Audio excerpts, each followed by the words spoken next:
Thailand's first army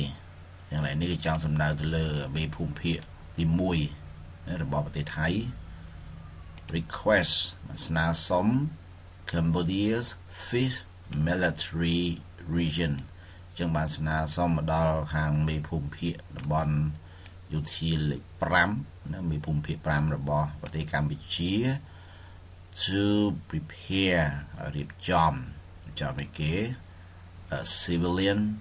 evacuation plan จังเรียบจอมเนื้อเกี่ยหาท่าแผนการ plan evacuation การจุ่มเลี้ย civilian จุ่ม civil จังเรียกนาสมพิการเชียนั้นจุ่มเลี้ยทั่วแผนการจุ่มเลี้ยจุ่ม civil สั้น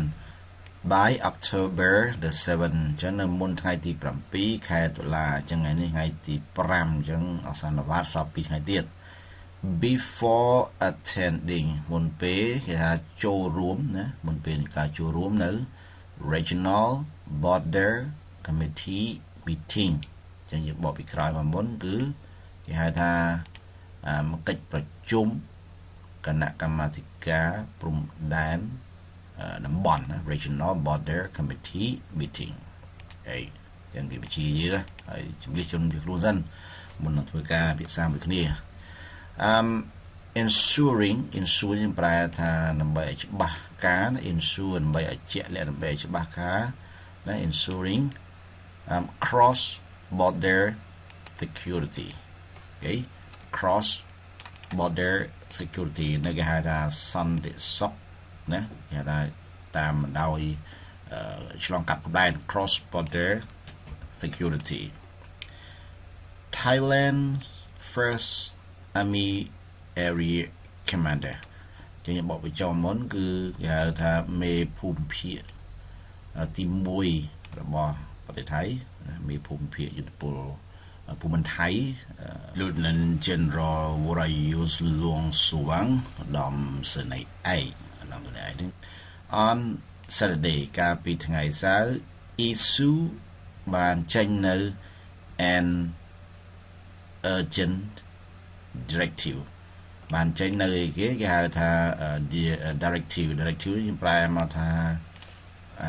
ការបញ្ជាឬមួយការណែនាំជាផ្លូវការណាurgent ជាបន្តមួយចឹងបានចេញនៅការណែនាំជាបន្តជាផ្លូវការមួយ to the commander of Cambodia's fifth military region មកគេមកមេបញ្ជាការភូមិភាគ5របស់ប្រទេសកម្ពុជាហ្នឹង the correspondence អញ្ចឹងលិខិតផ្លូវការណា correspondence ហ្នឹងខ្ញុំប្រែថាលិខិតផ្លូវការហ្នឹង the correspondent outline មានថាបានគូសបញ្ជាក់outline បានគូបញ្ជាក់ឬក៏បង្ហាញថា the following គឺបង្ហាញដូចខាងក្រោម the fifth military region អញ្ចឹងគេហៅថាខាងភូមិភាគ5ហ្នឹងណារបស់ប្រទេសកម្ពុជាហ្នឹង has schedule គឺបានដាក់នៅការវិភាគ a special session គេហៅថាការជួបជុំគ្នាជាពិសេសមួយណា a special session of the regional border committee នៅគណៈកម្មាធិការព្រំដែននៅក្នុងតំបន់ហ្នឹង BC with Thailand's first army ជាមួយនឹងខាងភូមិភាគទី1របស់ប្រទេសថៃ from October 10 to 13 ចឹងពីថ្ងៃទី10ដល់ថ្ងៃទី13 2025 ឆ្នាំ2025 to be hosted by ចឹង hosted នឹងប្រែមកថាត្រូវបានធ្វើជាម្ចាស់ផ្ទះដោយណា to be hosted by ចឹងត្រូវបានធ្វើជាម្ចាស់ផ្ទះដោយ Cambodia ប្រទេសកម្ពុជា in បន្ទាយមានជ័យ province នៅក្នុងខេត្តបន្ទាយមានជ័យអញ្ចឹងខាងភាគីថៃគឺបានចេញនៅការណែនាំជាផ្លូវការមួយដល់ភូមិភាគ5ដើម្បីឲ្យធ្វើផែនការជំនះប្រជាពលរដ្ឋរបស់កម្ពុជាចេញពីតំបន់ដែលគេចោទប្រកាន់ថាពលរដ្ឋខ្មែរនោះរស់នៅលើទឹកដីភូមិរបស់ប្រទេសថៃអញ្ចឹងបើសិនជាមិនមានការជំនះប្រជាពលរដ្ឋនឹងចេញពីតំបន់ហ្នឹងទេគឺគេមិនធ្វើការចរចាគ្នានោះឡើយ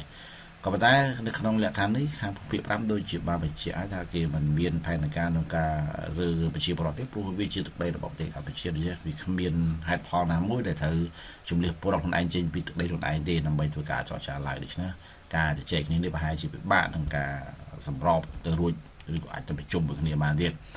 អូខេហើយខ្ញុំបកឲ្យលោកអ្នកម្ដងទៀតតើតើជាមួយនឹងអត្ថបទខ្លីនេះស្ដីអំពីខាងភាគីថៃទទូចឲ្យប្រទេសកម្ពុជាភាគីកម្ពុជាហ្នឹងគឺថាជំនះប្រជាពលរដ្ឋរបស់ខ្លួនចេញសិន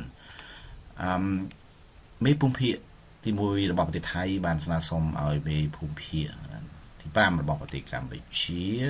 រៀបចំនៅផែនការជំនះជនស៊ីវិលឲ្យបានមុនថ្ងៃទី7ខែតុលាមុនពេលនឹងការចូលរួមនៅកិច្ចប្រជុំគណៈកម្មាធិការ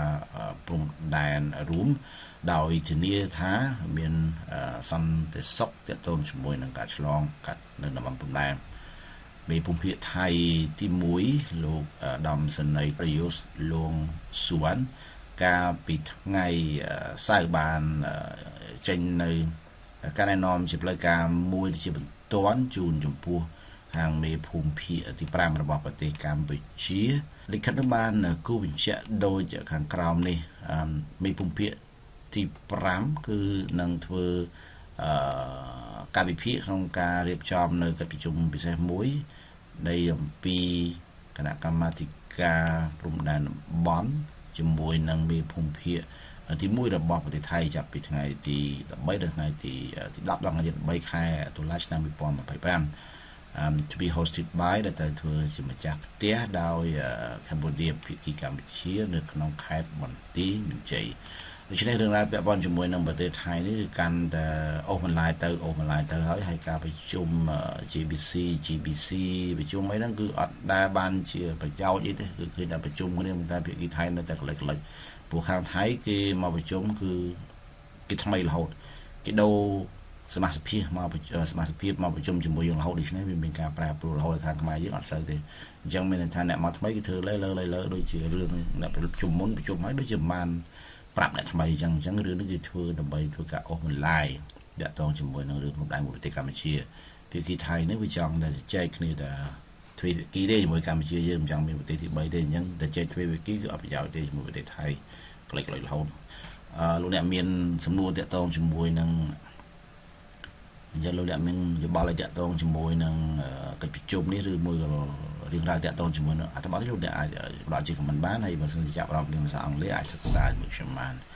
ខ្ញុំមានវគ្គសិក្សាបកប្រែអត្ថបទភាសាលោកអ្នកបងតែ$20ទេសិក្សាបានជារៀងរហូតហើយនៅក្នុងអត្ថបទនេះគឺយើងរៀនស៊ីជម្រៅមានការវិភាគ